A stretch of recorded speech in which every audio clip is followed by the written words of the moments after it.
Hey there! Ever wanted to swap those big widgets for mini app icons on your iPhone's home screen?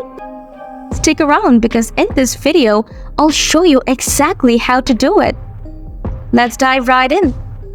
Before we get started, let's add a widget. First, tap and hold on the screen until it starts to wiggle. Next, tap Edit. Then, tap Add Widget. Now, let's add the big widget to our screen. Tap Add Widget.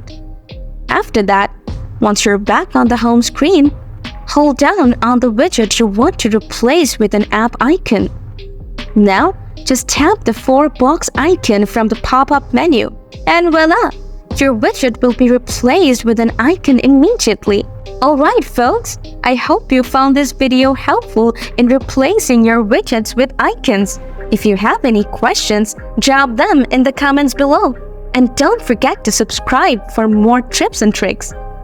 Thanks for watching, and I'll see you in the next video.